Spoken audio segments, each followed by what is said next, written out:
Imagine you wake up tomorrow and every single person on Earth is gone. Not dead in front of you, just gone. Empty streets, silent phones. You drive for days, city after city, calling out, and no one ever answers. You scream at the sky, and the sky says nothing back. You are the last person alive.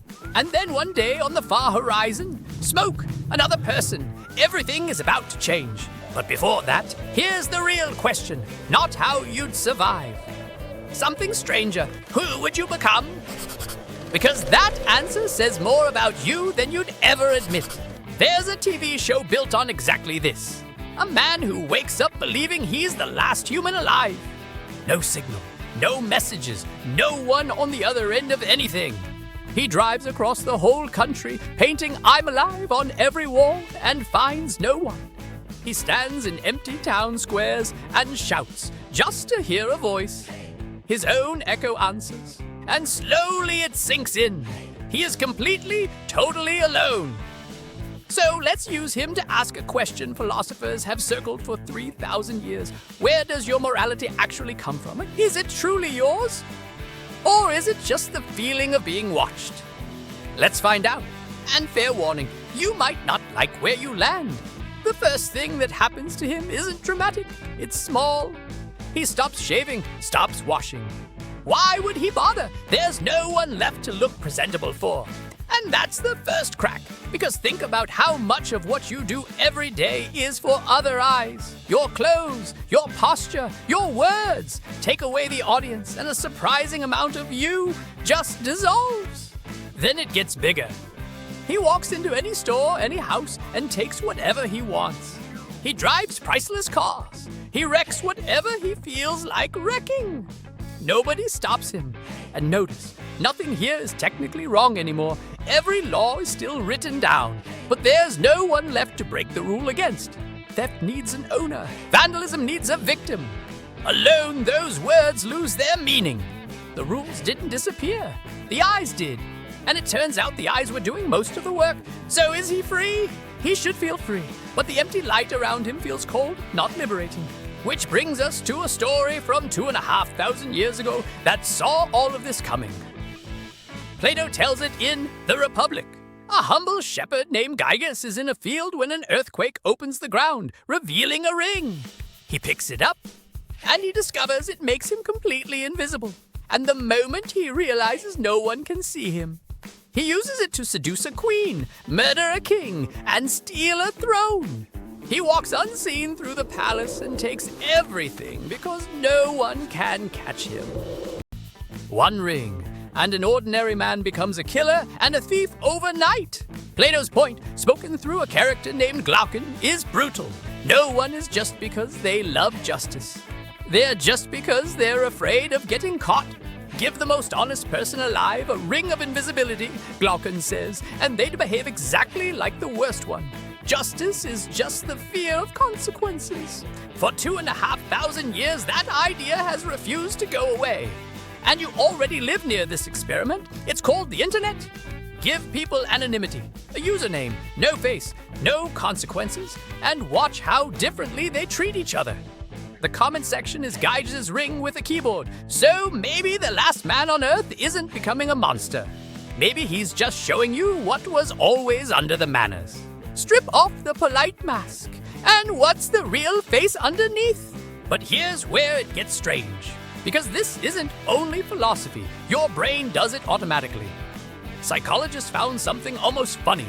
Put a photo of eyes above an honesty box, just a picture, and people pay more. Take the eyes away, and payments drop. People take more when no one, not even a drawing, is looking.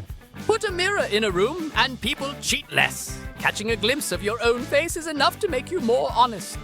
You are running invisible audience software every waking second, nudging you toward good. And you never notice it until the audience is gone. The feeling of being watched, even by eyes you know aren't real, quietly rewrites what you do. So if morality is just fear of being watched, the last man should become a total monster. Except that's not what happens. Because the freedom he dreamed of curdles. He gets everything he ever wanted, and he is miserable. He starts talking to objects just to have a voice in the room. He talks to the sky. Half joking, half desperate, he begs for one other person. Please, he says, into the emptiness. Just one, anyone. It turns out a human with no one to be good for isn't free. He's just alone. And those two things feel the same at first. Then they feel like opposites. And this is the exact fight two philosophers had 300 years ago. First, Thomas Hobbes. Hobbes looked at humanity and saw Glaucon's shepherd strip away society, he said, and life becomes a war of all against all. Without someone watching, we rob and betray and devour each other. Life alone, he wrote, is solitary, poor, nasty, brutish, and short. But then came Jean-Jacques Rousseau, who said the exact opposite. Rousseau argued that humans aren't evil underneath, that there's something older than cruelty in us, pity, the instinct that makes you flinch when you see another creature suffer. For Rousseau, society doesn't make us good. Society corrupts a goodness that was already there. So which is the last man? A wolf finally off his leash? Or a good animal, starving for someone to be good to? The snapped leash on the ground could mean freedom or danger. The show won't tell you yet. Because watch what he does with all that freedom. He doesn't conquer. He aches. He searches the horizon for another person. And then he finds one. A single figure, far away. The first other human. And in that instant, everything changes. He'd been talking to objects to survive the silence. Now, suddenly, there's a real face in front of him. It's a woman. At least you listen. And the moment there are two people, something switches on. Morality reappears, not because a law came back, but because an audience did. One single pair of eyes. She wants to do things properly. She wants manners, promises, courtesy. And the man who moments ago answered to no one suddenly has to care again. One other person, and the whole machine restarts. Rules, promises, courtesy. The entire structure rebuilds itself out of nothing the second a second person exists. Which reveals something strange. One person alone can't be moral or immoral.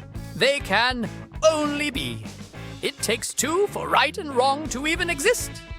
Alone on earth, good and bad are empty words. There's no one to be good or bad to. Morality isn't a thing you own by yourself. It's a thing that happens in the space between people. She even wants a wedding, a ceremony, in a world with no one left to attend it. Rows of empty chairs. And he makes a promise. A vow in a world with no witnesses at all. Which raises a quiet question. Is a promise still binding when there's no one left to see you break it? For a while, he's content. But then, a restlessness, a thought. What if there were more people? And the world answers. More survivors begin to arrive. The tiny world grows. Options multiply. And the moral test gets much, much sharper. Because one of the newcomers he finds more attractive than the woman he just committed to. And the man who swore loyalty in an empty world starts looking for a way out of it. He'd promised everything when there was no one else. Now that there's a choice, the promise suddenly feels negotiable. So he starts telling himself stories, little justifications, a tangle of excuses. He hunts for a morally sound way to do a purely selfish thing. A crooked road painted straight, and here's the uncomfortable mirror. When he had no options, loyalty was easy. He called it virtue. But was it virtue? Or just the absence of a better offer? How much of what you proudly call your morality has never once been tested? Never put under real pressure? It's easy to be faithful with no temptation. Easy to be honest when the truth costs nothing. Easy to be good when someone's always watching. The show keeps asking over and over, are these people actually good? Or just never truly free? So where does that leave us? With three possibilities, and the answer refuses to pick one for you. First, maybe Glaucon and Hobbes were right. Morality is a cage, and we're all just waiting for the door to open. Second, maybe Rousseau was right. We're good underneath, and being watched has nothing to do with it. The last man aches for others because kindness is his nature, not his performance. Or third, the strangest answer. Maybe morality was never inside you, and never inside anyone else either. Maybe it only exists in the space between you. Not a possession, a relationship, something that can't survive alone. The way a language no one else speaks slowly stops being a language. Which means the real question isn't, would you be good if no one was watching? The real question is darker. Is there even a good to be when there's no one left to be good to? So picture it, honestly, one last time. You wake up tomorrow, everyone is gone. The ring is on your finger. No eyes, no consequences, no one. Maybe you take everything because nothing means anything anymore. Maybe you'd stay kind because that's simply who you are, watched or not. Or maybe you'd find there's nothing left to be because the you that's good only exists around other people. No eyes, no consequences, no one, just you and the empty world. Who are you now? Be honest. That answer, the real one, the one you'd never say out loud, is the most revealing thing you'll ever learn about yourself. And if you're not completely sure, that uncertainty might be the most human thing about you. If this got under your skin, good. That's the whole point of this channel. One uncomfortable idea every week. Tell me in the comments. Alone on Earth, who do you become? Subscribe, and I'll see you in the next one.